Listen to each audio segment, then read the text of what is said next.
paz do Senhor, irmãos e irmãs. Amém. Eu quero fazer uma leitura da palavra de Deus com vocês. Evangelho escrito por Mateus, capítulo 25, versículo 1 até o versículo 10. Versículo 13, melhor dizendo. Que nos diz assim: então, o reino dos céus será como as 10 virgens que pegaram suas lâmpadas e saíram para encontrar-se com o noivo. 5 delas eram insensatas e 5 prudentes. As 5 insensatas não levaram óleo suficiente para as lamparinas, mas as outras 5 tiveram o bom senso de levar óleo reserva. Como o noivo demorou a chegar, todas ficaram sonolentas e adormeceram. À meia-noite foram acordadas pelo grito: vejam, o noivo está chegando, saiam para recebê-lo. Todas elas, as virgens, se levantaram e prepararam suas lamparinas. Então as 5 insensatas pediram às outras: por favor, dê-nos um pouco do óleo, pois as nossas lamparinas estão se apagando. As outras, porém, responderam: não temos o suficiente para todas. Vão e comprem óleo para vocês. Quando estavam fora comprando óleo, o noivo chegou. Então as 5 que estavam preparadas entraram com ele no banquete de casamento e a porta foi trancada. Mais tarde, quando as outras 5 voltaram, ficaram do lado de fora, chamando: Senhor, Senhor, abre-nos a porta. Mas ele respondeu: a verdade é que não as conheço. Portanto, vigiem, pois não sabem o dia nem a hora da volta. Glória a Deus. Bondoso Deus, eu te louvo, Senhor, e te agradeço pela oportunidade de ministrar a tua palavra mais uma vez aqui nesta igreja. E peço, meu Deus, que o Senhor venha falar conosco nesta manhã, Pai. Ilumina a nossa mente, ilumina o nosso coração, com o poder do Teu Espírito Santo, para podermos compreender as lições práticas deste texto, Senhor. Abençoa a Tua igreja, abençoa o Teu povo. Em nome de Jesus nós oramos, e que nada impeça a nossa comunhão contigo nesta manhã. Que nada impeça, meu Deus, de ouvir, compreender e entender a Tua palavra, Senhor. Em nome de Jesus, amém e graças a Deus. Eu quero, irmãos, falar com você nesta manhã, baseado neste texto que nós acabamos de fazer a leitura, que é a parábola das 10 virgens. E neste mesmo capítulo, Jesus fala também da parábola dos servos, dos 3 servos. E no final ele vai falar sobre o juízo final. Jesus ainda estava assentado com os seus discípulos no Monte das Oliveiras, quando ele proferiu estas 2 parábolas. E ele vai usar uma figura de linguagem chamada símile. Essas parábolas e ensino registrado por Jesus no capítulo 25 trata da volta do Senhor. De uma palavra na linguagem grega, parousia, e que tem como ênfase, irmãos, o juízo final. 3 aspectos diferentes enfatiza a a mesma verdade central neste texto. Primeiro, a necessidade de estar preparado ou preparada para encontro com o Senhor. Amém, Jesus, aleluia. A parábola das 10 virgens tem como foco principal a vigilância. Segundo, a parábola dos talentos objetiva a diligência, a fidelidade. Enquanto, como figura de linguagem, enquanto Jesus também fala em terceiro, no juízo final, sobre a evidência da separação entre salvos e não salvos. O texto começa dizendo, Jesus falando, ele diz assim: então o reino dos céus será como as 10 virgens que pegaram as suas lâmpadas, as suas lamparinas, saíram para encontrar-se com o noivo. Com o reino dos céus, com uma festa de casamento. Jesus pega o pano de fundo de uma festa de casamento para ensinar esta parábola, para ensinar aquilo que ele vai dizer para nós nesta manhã. Irmãos, nos tempos de Cristo, naquela cultura da época, o casamento tinha 3 estágios no processo. Tinha 3 momentos para se concretizar um casamento. Primeiro, vinha o compromisso que era feito, o contrato formal entre os respectivos pais da noiva e do noivo. As famílias se reuniam e faziam o contrato de casamento dos seus filhos. Aí o segundo momento era o momento do noivado. Realizava-se na casa do pai da noiva, quando promessas mútuas eram feitas pelas partes contratantes diante das testemunhas, e o noivo dava presentes para a noiva. Lembra da parábola das dracmas, irmãos? Ô, irmão, pode falar, não é pecado não. Lembra da parábola das dracmas? O que acontece lá? Ela procura, depois de ter perdido, e faz a festa.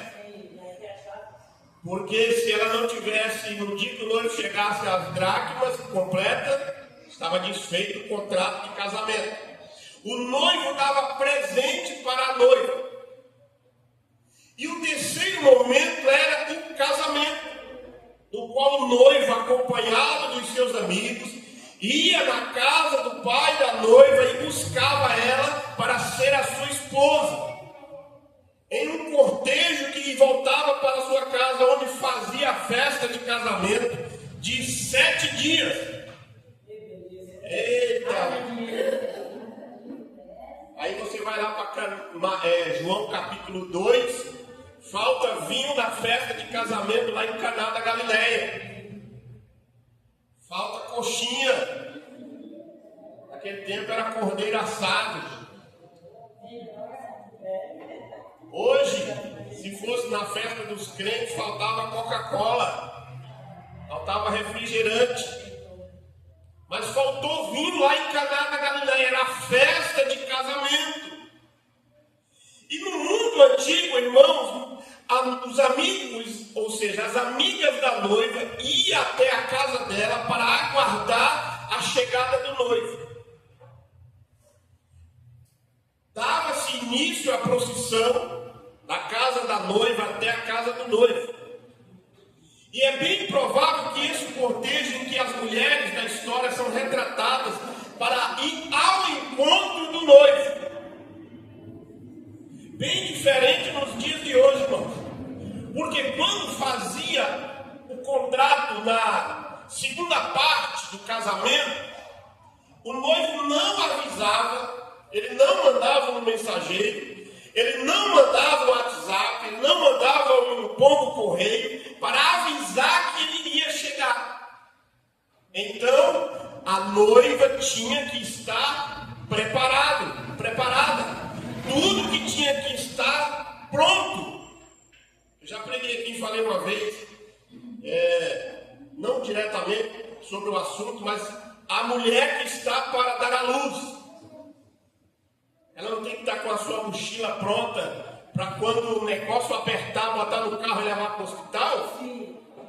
Porque se bem que vai ter algumas contrações, mas tem hora que é falsa também e não é o momento. Mas a noiva tinha que estar preparada, assim como a mulher tinha que estar com as suas roupas para ir para o hospital para dar à luz. A noiva tinha que estar preparada para encontrar com o noivo.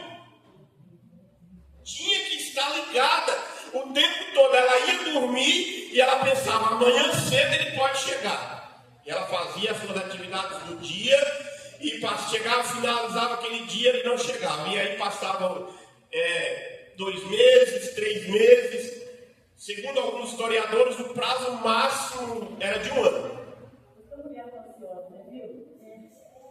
Mas a mulher fica ansiosa não é por causa disso, é de ansiedade mesmo. A mulher já fica ansiosa de natureza. E tem alguns homens também que ficam. Mas aí, irmãos, preste atenção aqui. O texto vai dizer para nós de 10. Pode ser um número, podia ser outro número qualquer. A pesquisa que eu fiz não dá uma explicação porque era 10. Mas Jesus escolheu falar 10, então é que ele queria dividir a história entre iguais, de uma quantidade de um lado e a mesma quantidade do outro. Mas a cena vai girar em torno da casa da noiva, em direção da casa do noivo para as festividades.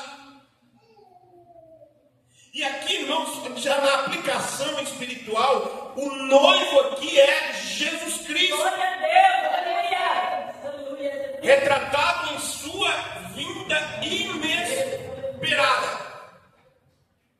Mateus capítulo 24. Antes de Jesus contar as parábolas a respeito da sua vinda, ele fala de acontecimento, ele fala do futuro. E aí Jesus está trazendo a memória nossa, está chamando a nossa atenção para que estejamos preparados.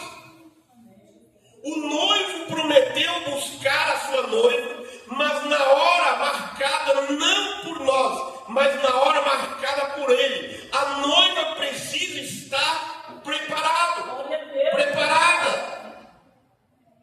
Portanto, o propósito primário dessa parábola é acentuar a importância de estar preparado, de estar preparada para a vinda do noivo. As virgens do texto representa a igreja. A igreja está à espera do Senhor Jesus. Amém. Amém? Amém. Ainda está esperando? Glória a Deus. A igreja tem em seu seio, como está implícito na parábola, preparados e não preparados. Tem pessoas que estão preparadas e tem aqueles que não estão. Essa parábola, irmão, Jesus vai usar este número de 10, porque ele quer dizer, ele está dizendo para nós que a igreja está dividida em 2 grupos. Mas Jesus não está dizendo que a igreja está dividida entre ricos e pobres. Não é isso que o texto está dizendo, essa divisão de Jesus. Jesus não está dizendo que a igreja está dividida entre capitalistas e socialistas. Não está dizendo que a igreja está dividida entre sábios e ignorantes. Ele não está dizendo que a igreja está dividida entre homens e mulheres. Mas ele está dizendo, ó, a igreja está dividida entre pessoas que estão preparadas e pessoas que não estão preparadas. Você sabia, irmão? Vou até beber aqui. Você sabia que o céu vai ser um lugar de surpresa? Hã? Você sabia que o céu vai ser um lugar de surpresa?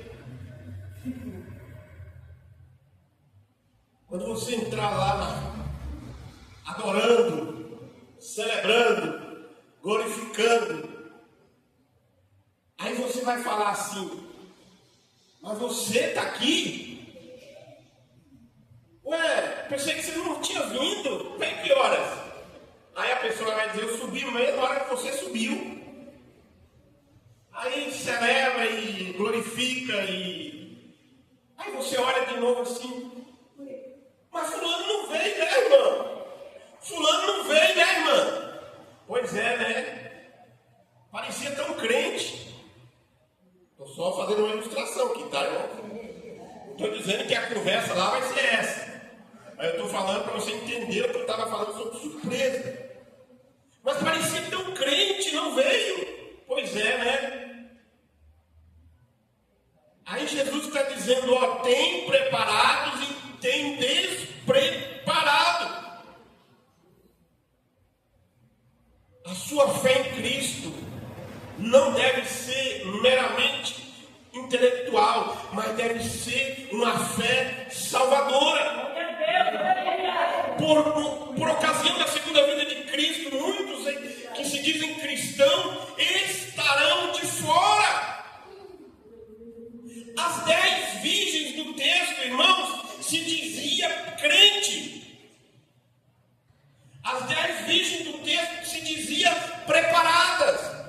Mas chegou o momento em que, de fato, 5 delas não estavam preparadas segundo a ótica do Senhor. A igreja do Senhor era a igreja invisível.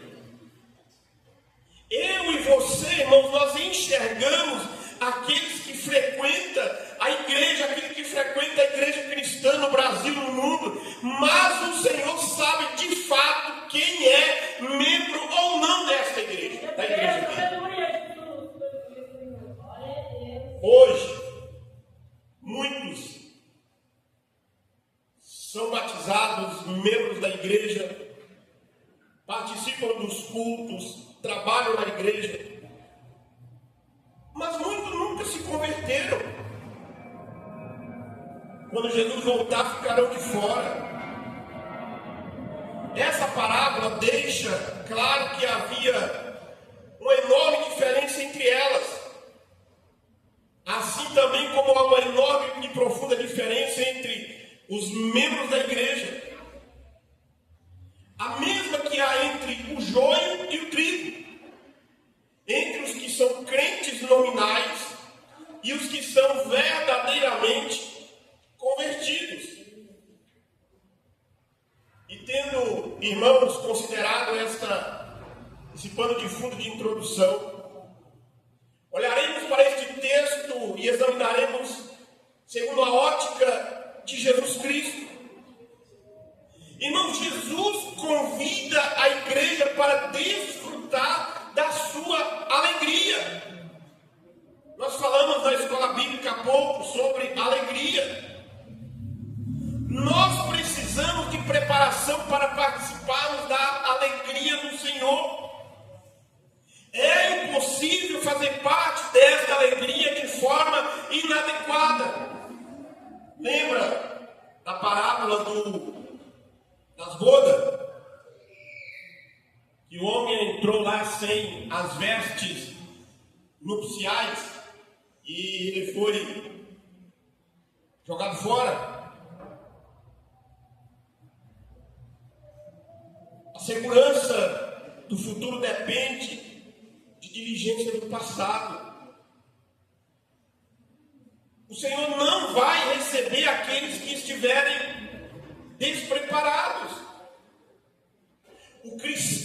você e eu, como cristão, precisamos cultivar um espírito vigilante. Em primeiro lugar, Jesus convida a sua igreja para desfrutar de sua alegria.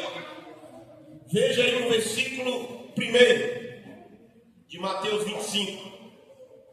Então o reino dos céus será como 10 virgens que prepararam suas lâmpadas e saíram para encontrar com o noivo. Como enfatizamos, o reino dos céus é parecido com a festa de casamento.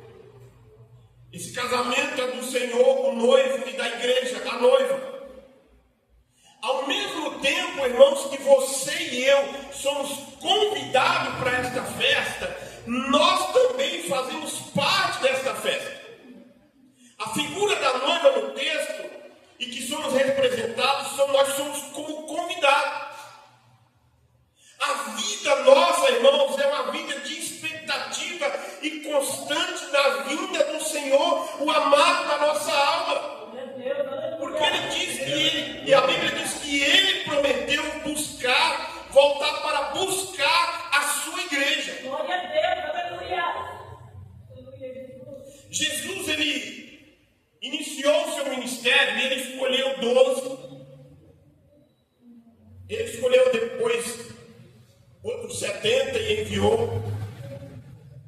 E desses 12, ele escolheu 3 para estar mais próximo dele.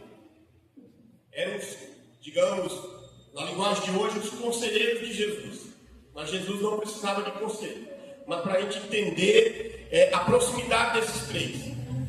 Mas quando Jesus falou, lá em Mateus, lá em João, que ele voltaria para buscar, ele não falou, eu vou voltar para buscar os 12. Eu vou voltar para buscar a igreja. Glória a Deus, aleluia. Ele prometeu voltar.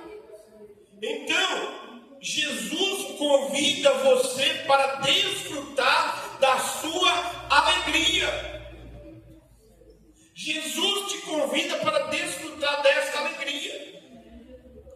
Mas para participar desta alegria, precisa de estar preparado. Você e eu, nós nunca fomos convidados ou fomos a um casamento de qualquer jeito. Se você não tem dinheiro para comprar uma roupa nova, você vai olhar lá no teu armário e você vai escolher aquela que quase você não usa para poder ir na festa. Aí as mulheres perguntam para o marido ou para as filhas: ficou bom? Ficou bom? Aí a resposta é: mas pergunta, não pergunta? Irmão, vamos ser sinceros, pergunta. Né, irmãs? Se não tem um marido, pergunta para a nora, pergunta para o filho, para a filha, para o neto, mas pergunta. E ainda pergunta assim: que calçado combina? Aí agora se perguntar para mim, já complicou, porque combinar, eu não sei combinar as coisas. Mas você vai escolher a melhor roupa para ir para lá, porque você quer se apresentar preparada. Você não quer chegar lá na festa de casamento e alguém ficar olhando para você: meu Deus, olha a roupa da irmã. Ela estava domingo passado no velório de fulano com essa roupa. Não era nem da igreja, estava no velório. Você viu lá? Aí o casal fofocando: você viu lá, bem? A calça do irmão está manchada. Será que a mulher dele não viu? Você vai para o casamento preparado, porque você vai participar da alegria de alguém. Aí Jesus está convidando para participar de uma alegria maior. Glória a Deus, aleluia. Todas elas tinham o que na mão, irmãos? Todas as 10 do texto tinham o que na mão? Lamparina. Todas elas saíram para encontrar quem? Elas fizeram a profissão de que seguiriam o noivo e que os levou a se separarem das outras companheiras por causa do despreparo. Todas elas haviam preparado as suas lamparinas para encontrar com o noivo. Havia, porém, uma diferença especial. 5 delas eram prudentes e 5 eram nécias. Aí, falar da igreja, que o texto vai falar da igreja, que como eu disse na introdução, que a igreja está dividida entre salvos, entre os que estão preparados e os que não estão. É assim, ó, o preparado, o despreparado é aquele que você fala assim, irmão, vamos orar. Ah, não precisa orar não. Só um exemplo. Irmão, vamos fazer uma leitura bíblica. Ah, não. 30 anos que eu estou na igreja, eu não vou ler Bíblia mais, não precisa mais. Não. Já sei. Irmão, vamos na igreja hoje? Ah, não. Está muito quente. Não, eu estou falando aí de pessoas crentes, que se dizem crentes. Não é nem uma palavra de evangelismo, é de crente mesmo. Ah, não vou na igreja não. Hoje não. E aí vai. As 5 nessas só tem lâmpada, mas não tem azeite na vasilha, na lamparina. Para que servia a lamparina, irmãos? Para clarear. Para que serve a lâmpada? Para clarear. Você tem uma lâmpada lá na sua casa, novinha lá dentro da caixa, e na sua sala está com a lâmpada queimada. A lâmpada que está guardada está servindo de alguma coisa? Não está. O azeite precisava estar dentro da lamparina com o fogo aceso. Aí agora tem 2 ensinamentos para nós aqui. Quais são os símbolos que representam o Espírito Santo? 2. Hã? Lamparina, o azeite. Só 2. O azeite e o fogo. Elas precisavam ter Espírito Santo na vida delas. E esse Espírito Santo precisava estar aceso. Não adianta ter só a lâmpada.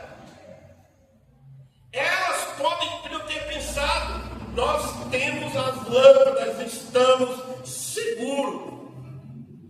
Na igreja, os despreparados dizem assim, a minha mãe ora, o meu pai ora, a minha avó ora, o meu avô ora, mas eu não preciso orar, eu não preciso ler Bíblia. Ou talvez elas tenham acreditado que podia ir em um depósito secreto e encontrar azeite. Espírito Santo, irmãos, não se compra na loja da esquina. Espírito Santo vem do alto e só recebe com o joelho dobrado. Glória a Deus, aleluia. A insensatez dessas 5 consistia em ter a ausência de preparo. O óleo, como eu disse, não significa, mas simboliza o Espírito Santo. E ele é imprescindível para abastecer a nossa vida. Esse bem espiritual é o Espírito Santo, sendo ele, símbolo do Espírito Santo é prudência e consciência nossa, estarmos preparados e cheios. Então, participar da alegria do Senhor precisa de preparação. Precisa estar preparado. O Espírito Santo vai contemplá-lo. Porque ninguém vai entrar no céu, irmão, sem o azeite. O apóstolo Paulo escreveu na carta aos Romanos dizendo que se ninguém não tem o Espírito de Cristo, esse não é dele. Nós falamos no mês passado sobre batismo no Espírito Santo. E quando você aceita Jesus, você é selado com o Espírito da redenção. Você passa a ser morada do Espírito Santo. Meu Deus, aleluia. A graça salvadora é uma possessão pessoal, é intransferível. Ninguém vai, marido não vai, esposa não vai, filho não vai, mãe não vai entrar nos céus agarrado à barra da saia ou da calça de alguém. Vai entrar individualmente. Glória a Deus, aleluia. Ninguém vai entrar nos céus por procuração. Por isso, não podemos compartilhar o Espírito Santo com aqueles que não têm. Só Deus tem esse poder. A Bíblia diz no Antigo Testamento que Deus tirou do Espírito que estava sobre Moisés e dividiu sobre os seus auxiliares que tinha escolhido. Só Deus tem esse poder. Ninguém vai entrar no céu pegando carona. Não é possível confiar na fé salvadora do pai, da mãe ou de qualquer outra pessoa. É por isso que Jesus vai dizer no texto: 5 delas eram insensatas e 5 prudentes. Charles Spurgeon disse certa vez: a falta do óleo da graça é falha fatal na lâmpada de muitos que professam ser cristãos. Muitos têm nome de Cristo, pelo qual se diz viver, mas não tem vida dentro de sua alma. Fez um dia profissão de fé, mas não tem o suprimento interior, que é o Espírito da graça, para manter. Há um brilho ou uma luz passageira, mas não há luz permanente. Nem pode haver, pois embora tenha lâmpadas, não levam azeite. Nós somos a lâmpada. Nós somos o templo do Espírito Santo. Glória a Deus, aleluia. Nós somos morada do Espírito Santo. Jesus disse que nós iríamos e recebemos o Espírito Santo e Ele faz morada em nós, porque Deus não habita em templo feito por mãos humanas. O Espírito Santo é Deus, o Pai é Deus, o Filho é Deus. A Trindade, a Triunidade divina se faz presente. E em virtude do noivo tardar, todas elas adormeceram. Mas aquelas virgem que tinha azeite da graça não estava sempre somente acordada, mas elas estavam preparadas. Vigiar para uma vida, vigiar o momento em que estavam. Elas não deixaram para colocar azeite nas lâmpadas na última hora, mas elas sempre colocavam o azeite nas suas lâmpadas. Assim deve ser, irmãos, assim deve ser, irmãs, a vida do crente, a vida do homem e da mulher de Deus prudente. Estar sempre ligado ao trono da graça, observando os acontecimentos. Jesus diz, no capítulo 24, quando ele fala sobre o fim dos tempos, que aconteceria como um ladrão vindo de forma repentina, sem que ninguém o percebesse. Então não durma em berços esplêndidos, achando que está tudo bem. Jesus disse que foi como nos dias de Noé. Casavam, davam-se em casamento, negociavam. As primeiras estavam prevenidas, as últimas desassistidas. As prudentes tiveram preparação adequada, as déceis um desespero evidente. Lâmpada não possui nenhuma, lâmpadas que não possuem azeite não têm utilidade. Então, irmãos, na hora da dificuldade, na hora que a palavra está falando, na hora que a mensagem está falando, preparado. Glória a Deus, aleluia. Muitos vão buscar no último momento onde não tem mais oportunidade de se resolver. Quando está agarrado na fé do outro, no azeite do outro. Você, não sei se você já teve a oportunidade de ver a cena, mas eu já. O filho ou a filha faz tudo errado na vida e Deus está sempre falando. A mãe está falando, o pai está falando. Cuidado, se converte, volta para a igreja ou vai para a igreja, aceita Jesus. Ah, mas o meu pai ora, minha mãe ora.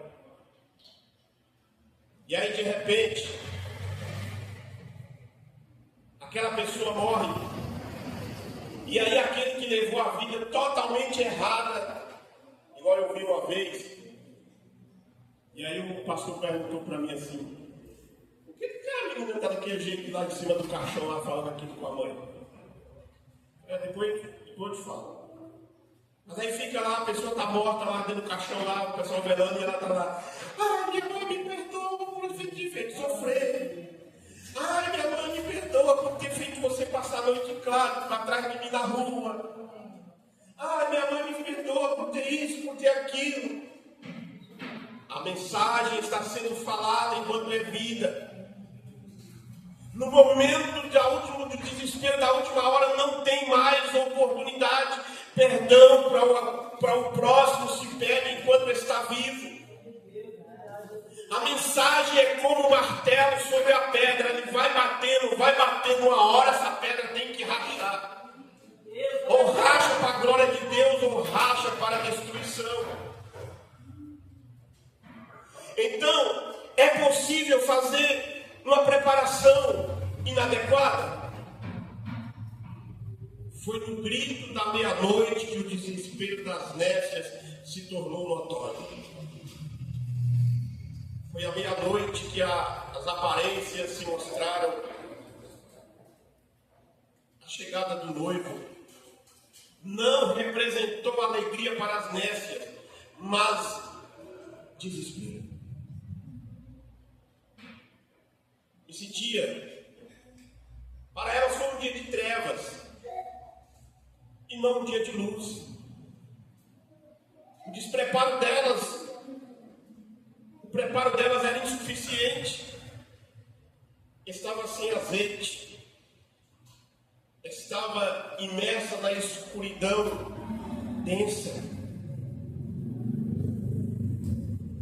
É uma pena que alguns somente buscarão abastecer sua lâmpada quando estiver para morrer, ou quando o sinal do Filho do Homem aparecer nos céus.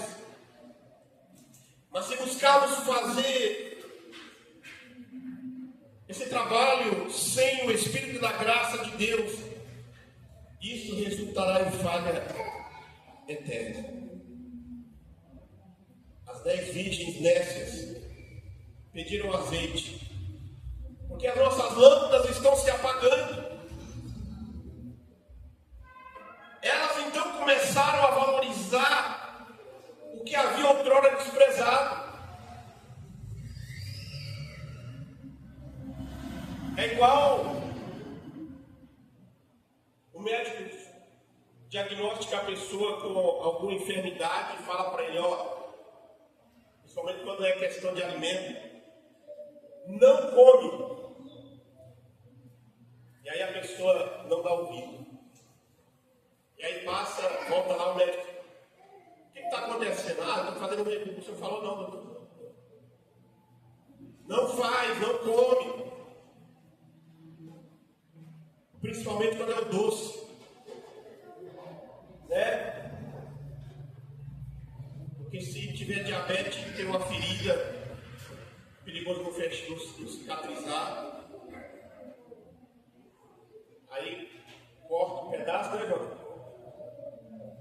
Aí daí a pouco tem que cortar outro. Aí vai querer resolver o problema quando não tem mais jeito.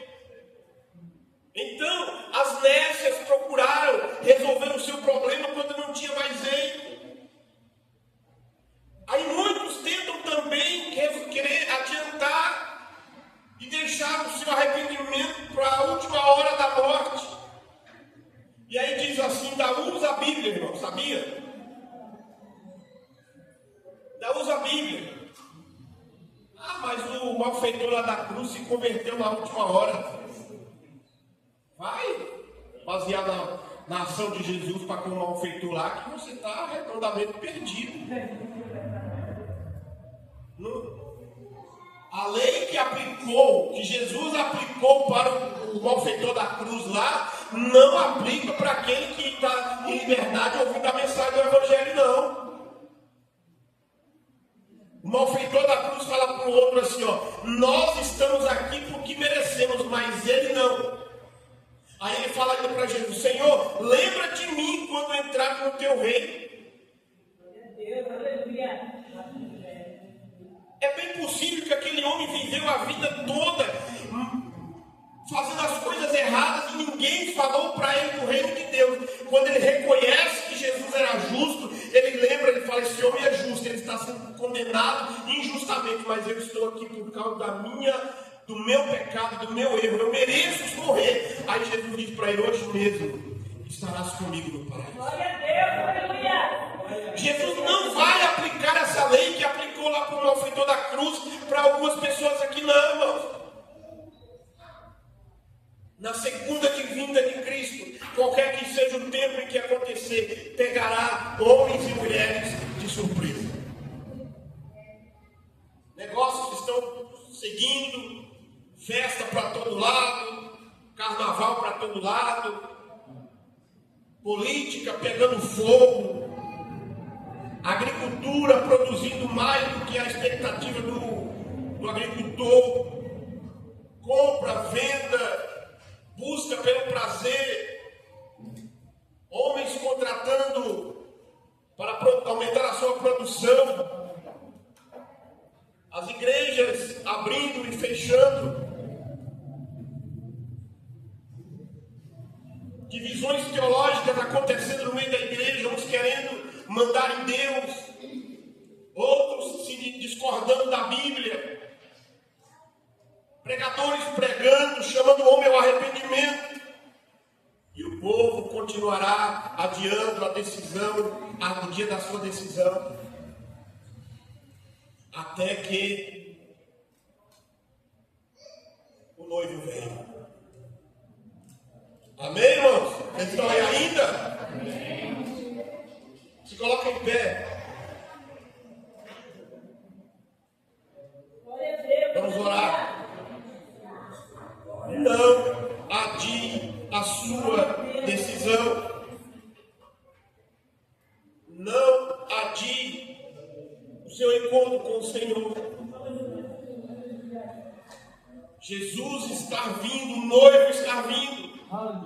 Que a graça de nosso Senhor e Salvador Jesus Cristo, o grande e infinito amor de Deus, o nosso Pai, a comunhão e as consolações do Espírito Santo estejam sobre nós, hoje e permaneça para todos sempre. Amém.